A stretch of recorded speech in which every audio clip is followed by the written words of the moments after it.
আমরা ঈমানদার, আমরা আশ্রয় চাইব আল্লাহ তাআলার কাছে। একটা হলো মাসনুন দোয়ার মাধ্যমে, আর দোয়াগুলো যত ছোট হোক বা বড় হোক, এই দোয়াগুলো কিন্তু আমরা শেখার চেষ্টা করব। আল্লাহ রাব্বুল আলামিন আমাদের সকলকে তৌফিক দান করুন, বলেন আমিন। দ্বিতীয় আর একটা হলো দুআউল সুআল, কোনো কিছু চাওয়ার দোয়া, কোনো কিছু আরাধ্য বিষয় বা প্রত্যাশিত বিষয় আমি চাই, এই দোয়াগুলো চাওয়ার সিস্টেমটা কি, কিভাবে, অর্থাৎ এই আমাদের কাঙ্ক্ষিত বিষয়টা চাওয়ার বিষয়টা কেমন হবে, এটাও আমাদেরকে আমাদের প্রিয় নবী, আমাদের সুপারিশকারী নবী মুহাম্মদুর রাসূলুল্লাহ সাল্লাল্লাহু আলাইহি ওয়াসাল্লাম শিক্ষা দিয়েছেন। কিভাবে শিক্ষা দিয়েছেন? যে আমাদেরকে শিক্ষা দিয়েছেন যে দোয়ার আদবটা কি। দুআউল লিসওয়াল, দুআউল লিসওয়ালের আদব হলো আন মালিক ইবনে ইয়াসার রাদিয়াল্লাহু আনহু قال قال রাসূলুল্লাহ, সবাই সমস্বরে বলি, قال রাসূলুল্লাহ সাল্লাল্লাহু আলাইহি ওয়াসাল্লাম ইজা সাআলতুমুল্লাহ, যখন তোমরা আল্লাহ তাআলার কাছে কিছু চাইবে। কথাটা আমার না কার? রাসূলুল্লাহ। কার? রাসূলুল্লাহ সাল্লাল্লাহু আলাইহি ওয়াসাল্লামের। ইজা সাআলতুমুল্লাহ, যখন তোমরা আল্লাহ তাআলার কাছে চাইবে, ফাসআলুহু, তখন তোমরা তার কাছে চাও, বিবুতুনি আকুফিকুম, বিবুতুনি আকুফিকুম, তোমাদের হাতের তালুর, হাতের যে পেটের মাধ্যমে, বুতনুন, বাতনুন মানে হলো পেট, এর বহুবচন হলো বুতুন, কাফুন মানে হাতের তালু, আর আকুফুন কাফুনের বহুবচন। বিবুতুনি আকুফিকুম, তোমাদের হাত সমূহের পেটের মাধ্যমে তোমরা আল্লাহ তাআলার কাছে চাও। জোরে বলা যাবে না? ওয়ালা তাসআলুহু বিজুহুরিহা, তোমরা তার উল্টা পাশ দিয়ে, হাতের পিছন পাশ দিয়ে চাইও না, উল্টা পাশ দিয়ে চাইও না। তোমরা যখন চাইবা, চাওয়ার আদবটাকে আমরা জানলাম তাহলে আজকে কি, হাত তুলতে হবে কিনা?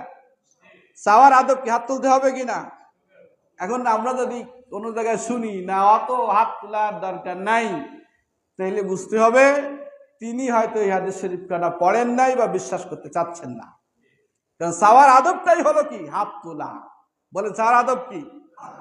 সবাই বলেন চাওয়ার আদব কি?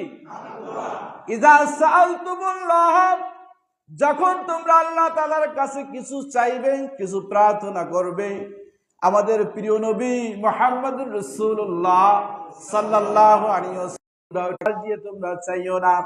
ফি রিওয়ায়াতিন, অন্য একটা বর্ণনায় রয়েছে, হযরত আব্দুল্লাহ ইবনে আব্বাস রাদিয়াল্লাহু আনহু বলেন, সালুল্লাহ, তোমরা আল্লাহর কাছে চাও, বিবুতুনি আকুফিকুম, তোমাদের হাতের তালুর মাধ্যমে তোমরা চাও। ওয়ালা তাসআলুহু বিজুহুরিহা, তোমরা হাতের উল্টা পাশ দিয়ে চাইও না। তো জোরে বলেন না সুবহানাল্লাহ, ঘুম চলে যাক। আরো জোরে বলেন সুবহানাল্লাহ। ফাইদা ফারাকতুম, এরপরে আরো সুন্দর কথা, মনে যাচ্ছে এখন কি হাত নিচে ছাড়বেন না উপরে ছাড়বেন, না ছাড়বেন না, কি করবেন? এটাও আমাদের প্রিয় নবী, আমাদের নূর নবী মুহাম্মদুর রাসূলুল্লাহ সাল্লাল্লাহু আলাইহি ওয়াসাল্লাম বলেছেন, ফাইদা ফারাগতুম, যখন তোমরা এই সাওয়ার কাজটা থেকে ফারেগ হলে, অবসরে গেলে, ফামসাহু বিহা উজুহাকুম, তোমরা তোমাদের তালু দ্বারা তোমাদের মুখমণ্ডলকে মাসে করো। জোরে বলেন না সুবহানাল্লাহ। তোমরা তোমাদের হাতের তালুগুলি দ্বারা তোমাদের মুখমণ্ডল মাসে করো। এই যে মাসে করো, কেন মাসে করতে হবে হাত দ্বারা? এর ব্যাখ্যায় মুহাদ্দিসিন ইকরাম লিখেছেন, লুমাত একটা কিতাব আছে, মিশকাত শরীফের ব্যাখ্যা গ্রন্থ লুমাত, সেখানে একটা ব্যাখ্যা এসেছে এভাবে, তাবাররুকান, এই হাতটা মুখে মাসে করতে হবে বরকত হিসেবে। কি হিসেবে?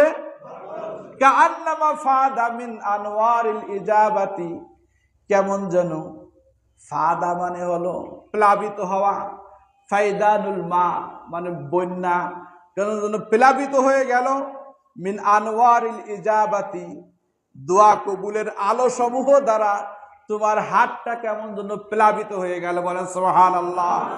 ওয়াইসালুলাহা বিল ওয়াজহি, এই হাতের প্লাবনটা তোমার মুখে পৌঁছে দাও। মুখে পৌঁছানোর জন্য আল্লাযী হুয়া আশরাফুল আদাই, মুখটা হলো সমগ্র অঙ্গের ভিতরে শ্রেষ্ঠতম অঙ্গ, বলেন সুবহানাল্লাহ। ওয়া আকরাবুহা, হাতের সব থেকে কাছে থাকে তখন কি? আকরাব মানে নিকটবর্তী, হাতের সব থেকে কাছের অঙ্গ ওই সময় থাকে মুখমণ্ডল, বলেন সুবহানাল্লাহ। এরপরে দোয়া কবুলের এই যে চাই আমরা বিপদে পড়ে হোক, বিভিন্ন সময় দোয়া আল্লাহর কাছে ফরিয়াদ করি না, এই ফরিয়াদ কবুল হওয়ার একটা বিষয় আছে। বলবো আমি সেই কথাটা বলবো, দেখেন।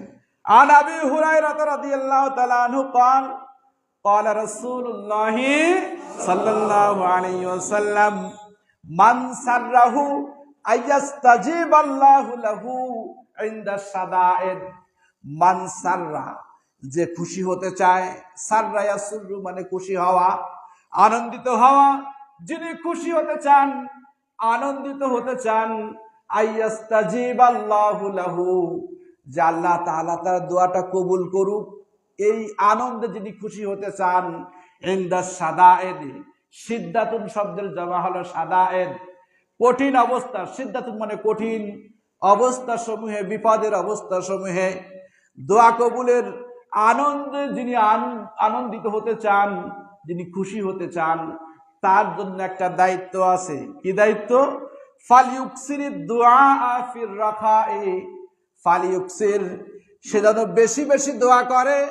কখন? ফির রাখায়ে, যখন তার বিপদ থাকে না, যখন সে সুখে থাকে, শান্তিতে থাকে, তখনও যেন সে বেশি বেশি আল্লাহর কাছে দোয়া করে, বলেন সুবহানাল্লাহ। কঠিন সময় দোয়া কবুলের একটা মাধ্যম হলো, সুখের সময় কার কাছে দোয়া করতে হবে? কি কম না বেশি? কম না বেশি? বেশি বেশি দোয়া করতে হবে। প্রাণ ভরে কি সুবহানাল্লাহ বলা যাবে?